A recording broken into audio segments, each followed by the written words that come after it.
আদমের কদম ধরে হাওয়া মা কেঁদে পড়ে, আদমের কদম ধরে হাওয়া মা কেঁদে পড়ে, গন্ধম খেয়েছে বলে দিল খোদা জুদা করে। আদমের কদম ধরে হাওয়া মা কেঁদে পড়ে, আদমের কদম ধরে হাওয়া মা কেঁদে পড়ে, গন্ধম খেয়েছে বলে দিল খোদা জুদা করে। আদমের কদম ধরে গো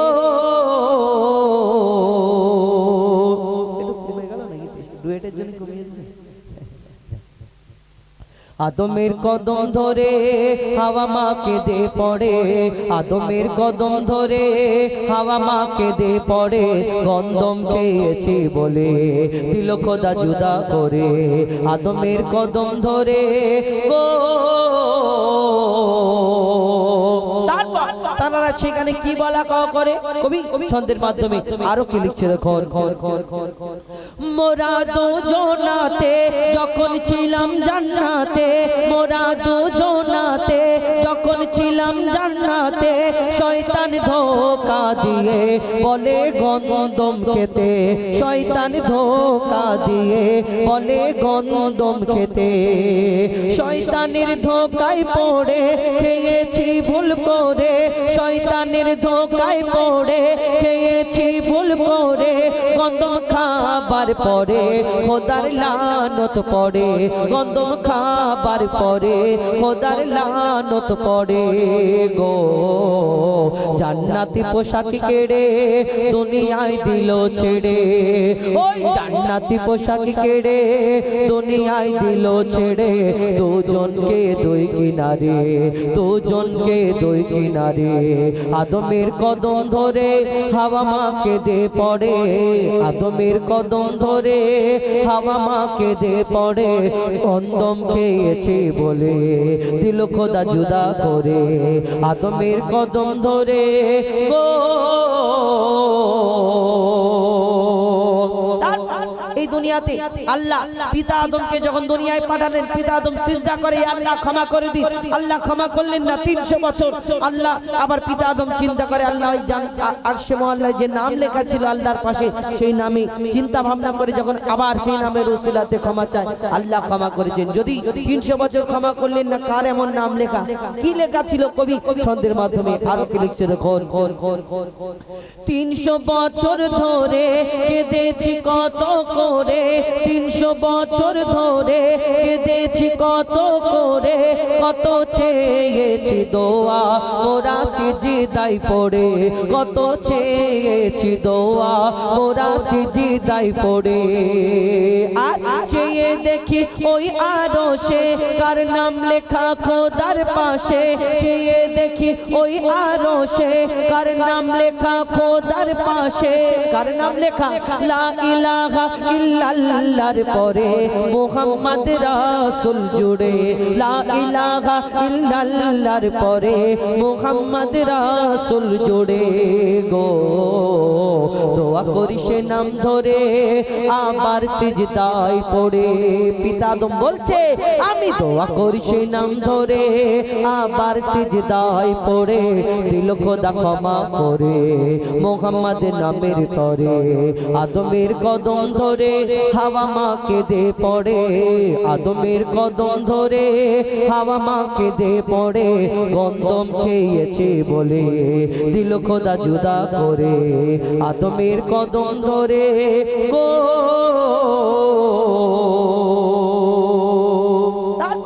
এখানে যত মানুষ উপস্থিত আছি আমরা সবাই মুসলমান। দুনিয়াতে কত ধর্ম আছে, হিন্দু, ইহুদি, বৌদ্ধ, খ্রিস্টান, শিখ, ঈসাই, প্রত্যেক ধর্মের মানুষ, প্রত্যেক জাতির মানুষ, প্রত্যেক মানুষ এই দুনিয়াতে সকলের একটা জন্মদাতা বাপ মা আছে। আমাদের প্রত্যেক মানুষের 4টে করে বাপ মা। কিসের 4টে বাপ মা? একটা জন্মদাতা বাপ মা, নিজের জন্মদাতা, এবং একটা আমরা যখন বিয়ে হয়, বিয়ের পরে আস্তে আস্তে আমাদের বড় হওয়ার পরে, বিয়ে হওয়ার পরে আরেকটা আব্বাজি আম্মাজি বাড়ে, মানে শ্বশুর শাশুড়ি। আব্বাজি আম্মাজি অনেকজনা ভালোবেসে মম ড্যাড বলে, অনেক রকম ব্যাপার। এই দুনিয়াতে আমাদের নিজেদের একটা পিতামাতা জন্মদাতা এবং বউর বাপ মা, আব্বাজি আম্মাজি, টোটাল 4টে বাপ মা। প্রত্যেক মানুষ হিন্দু ইহুদি বৌদ্ধ খ্রিস্টান যে কোনো ধর্মের, কিন্তু আমরা যারা মুসলমান আমাদের 6টা করে বাপ, আরো দুটো। কেমন? এই দুনিয়াতে আমাদের একটা জন্মদাতা বাপ মা এবং শ্বশুর শাশুড়ি, 4টে বাপ মা, কিন্তু আমরা পিতা আদমকে পিতা বলি আর মা হাওয়াকে মা বলি। কিন্তু কেন বলি? আমাদের জন্ম দিয়েছেন, দুধ পান করেছেন, লালন পালন করেছেন না, কিন্তু তাদের পিতা মাতা বলি। কেন বলি? শেষ কথায় কবির মনের ফারিয়াদ লিখছে দেখুন, বলছে আল্লাহ স্বয়ং ওই হাওয়া আদম, বলছে আল্লাহ স্বয়ং ওই হাওয়া আদম, তাদের মা বাপ ছিল না, তারাই মা বাপ প্রথম, তাদের মা বাপ ছিল না, তারাই মা বাপ প্রথম। মা বাপের স্নেহ মায়া পায়নি আদম হাওয়া, মা বাপের স্নেহ মায়া পায়নি আদম হাওয়া, তারা খায়নি মায়ের দুধ পায়নি বাপের ছায়া, তারা খায়নি মায়ের দুধ পায়নি বাপের ছায়া। ছিল না বাপ মা তাদের, তাই তারা বাপ মা মোদের, ছিল না বাপ মা তাদের, তাই তারা বাপ মা মোদের। আদম হাওয়া থাকে সব বাপ মার ভিতরে, আদম হাওয়া থাকে সব বাপ মার ভিতরে গো। তানবীর কালাম ওরে তোর মা বাপে কদম ধরে, অধম হো যাই পা ওরে তোর মা বাপে কদম ধরে, চুমে নে তাজিম করে এ সুযোগ দিও না ছেড়ে। আদমের কদম ধরে হাওয়া মাকে দে পড়ে, আদমের কদম ধরে হাওয়া মাকে দে পড়ে, গন্ধম খেয়েছি বলে দিল খোদা জুদা করে। আদমের কদম ধরে গো, আদমের কদম ধরে। শুনে একটি ফরমাইশ গেছে, আর একটি ফরমাইশ আপনাদের সম্মুখে শোনায়, এরপরে মা বোনেদের যে ফরমাইশ সেটাও শোনাবো। লিখছে জানি জানি তোমার বিকল্প নাই আমার, মাগো তুমি বিধাতার সেরা উপহার। জানি জানি তোমার বিকল্প নাই আমার, জানি জানি তোমার বিকল্প নাই আমার, মাগো তুমি বিধাতার সেরা উপহার। তুমি ছাড়া আমার জীবনটা যে আধার, তোমার সেবাই মেলে মাগো জান্নাত খোদার। তোমার কদম চুমে ধন্য হব আমি, তোমার কদম চুমে ধন্য হব আমি, মাগো মা গো মা, মাগো মা আমার মা, মাগো মা গো মা।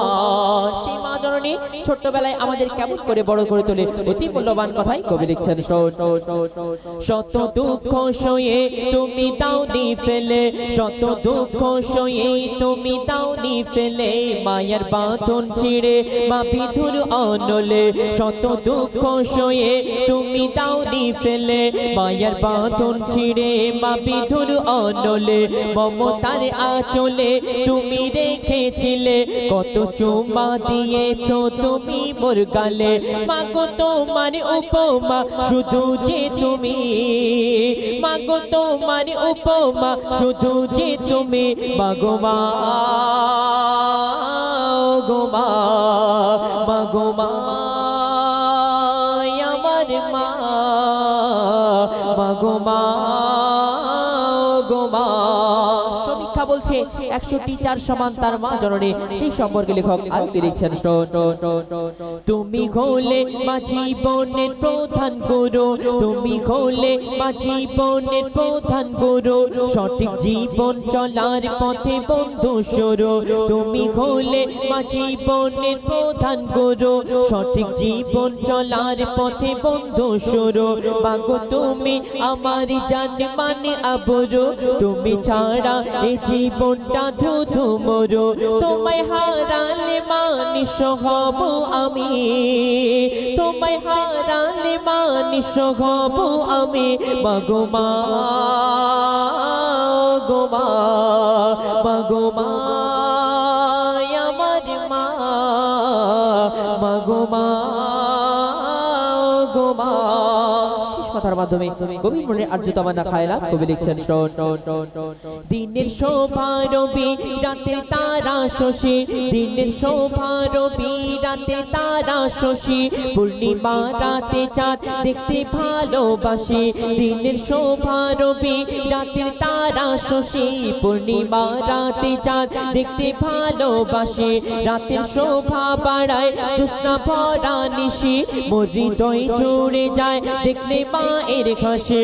মুজিবুল তোর জীবনের থেকে মা দামি, মুজিবুল তোর জীবনের থেকে মা দামি।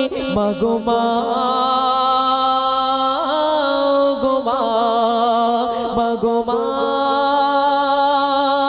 আমার মা, মাগো মা গো মা। জানি জানি তোমার বিকল্প নাই আমার, জানি জানি তোমার বিকল্প নাই আমার। মাগো তুমি বিধাতার সেরা উপকার, তুমি ছাড়া আমার জীবনটা যে আধার। তোমার সেই পাই মেরে মাগো জান্নাত খোদার, তোমার কদম চুমে ধন্য হব আমি, তোমার কদম চুমে ধন্য হব আমি। মাগো মা গো মা, মাগো মা আমার মা, মাগো মা ও গো মা। শুনলে মা জননী সম্পর্কে গজল। তো এখন আপনাদের সম্মুখে দুইট কণ্ঠে আমরা দুটি একটি গজল পরিবেশন করে শোনাবো, আপনারা ধীরে ধীরে ভাবে শ্রবণ করুন।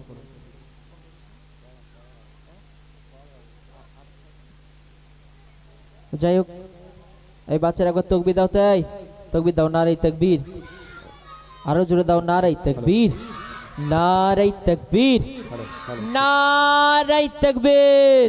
মাশাআল্লাহ। তো এখন আপনাদের সম্মুখে একটি নাতে রাসূল পরিবেশন করে শোনাবো, আপনারা ধীরে ধীরে ভাবে শ্রবণ করুন। হ্যালো শুনলেন তখন আমাদের আজহার কোন থেকে সুন্দর একটি মায়ের শানে ফারমাইশি কালাম। তো এখন আপনাদের সম্মুখে আমরা ডুয়েট কণ্ঠে পবিত্র নাত রাসূল পাঠ করছি, আপনারা ধীরে ধীরে ভাবে মধুর স্বরে শুনবেন। আরব সাগরে বসিয়া পারে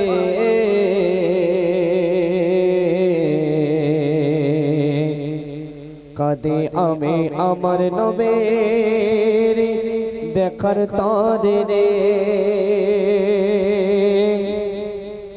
আরব সাগরে বসিয়া পারে, আরব সাগরে বসিয়া পারে কাঁদে আমি আমার নবীর দেখার তরে রে, কাঁদে আমি আমার নবীর দেখার তরে রে।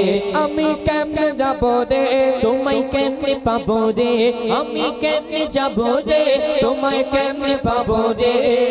কাঁদে আমি আমার নবীর দেখার তরে রে, কাঁদে আমি আমার নবীর দেখার তরে রে।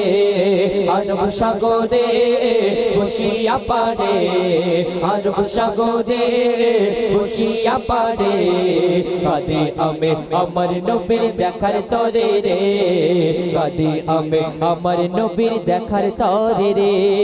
আরব সাগর শুকিয়ে যারে, আরব সাগর শুকিয়ে যারে মদিনাতে যায়, এইভাবে মই কতদিন থাকবো অপেক্ষায়। আরব সাগর শুকিয়ে যায়, আরব সাগর শুকিয়ে যায় মদিনাতে যায়, এইভাবে মই কতদিন আর থাকবো অপেক্ষায়। সাগর পাড়ে বসে আমার, সাগর পাড়ে বসে আমার সময় কাটে রে, কাঁদে আমি আমার নবীর দেখার তরে রে, কাঁদে আমি আমার নবীর দেখার তরে রে। আমি কেমনে যাব রে তোমায় কেমনে পাবো রে, আমি কেমনে যাব রে তোমায় কেমনে পাবো রে। কাঁদে আমি আমার নবীর দেখার তরে রে, কাঁদে আমি আমার নবীর দেখার তরে রে। অতি মূল্যবান কথাই কবি লিখছেন। কত কাফের দেখেছিল, কত কাফের দেখেছিল আমার নবীজিকে, আমি অধম তাকিয়ে রই ওই মদিনার দিকে। কত কাফের দেখেছিল, কত কাফের দেখেছিল আমার নবীজিকে আমি অদম তাকিয়ে রই ওই মদিনার দিকে সদাই ভাবি আল্লাহ রাজি, সদাই ভাবি আল্লাহ রাজি, কবে হবে রে কাঁদি আমি আমার নবীর দেখার তরে রে কাঁদি আমি আমার নবীর দেখার তরে রে আমি কেমনে যাব রে তোমায় কেমনে পাবো রে, আমি কেমনে যাব রে তোমায় কেমনে পাবো রে কাঁদি আমি আমার নবীর দেখার তরে রে কাঁদি আমি আমার নবীর দেখার তরে রে তারপর হবে অত সুন্দর কথা আরো দেখছো দেখো ওই মদিনার দৃশ্যগুলি ওই মদিনার দৃশ্যগুলি আকি মনের মাঝে কল্পনাকে করতে সফল কাতি সকাল সাজে ওই মদিনার দৃশ্যগুলি, ওই মদিনার দৃশ্যগুলি আকি মনের মাঝে কল্পনাকে করতে সফল কাদি সকাল সাজে জানি না মোর আশা কবে জানি না মোর আশা কবে পূরণ হবে রে কাঁদি আমি আমার নবীর দেখার তরে রে কাঁদি আমি আমার নবীর দেখার তরে রে আমি কেমনে যাব রে তোমায় কেমনে পাবো রে, আমি কেমনে যাব রে তোমায় কেমনে পাবো রে কাঁদি আমি আমার নবীর দেখার তরে রে কাঁদি আমি আমার নবীর দেখার তরে রে শেষ কথার মাধ্যমে গোবিন্দ মনের আর্দ্রতামানা খায়লাত কবি দিচ্ছেন জানি আমি ওই মদিনা, জানি আমি ওই মদিনা ভারত হতে দূরে হওয়াব মাঝে দিও দেখা ও গো নবী মোরে জানি আমি ওই মদিনা জানি আমি ওই মদিনা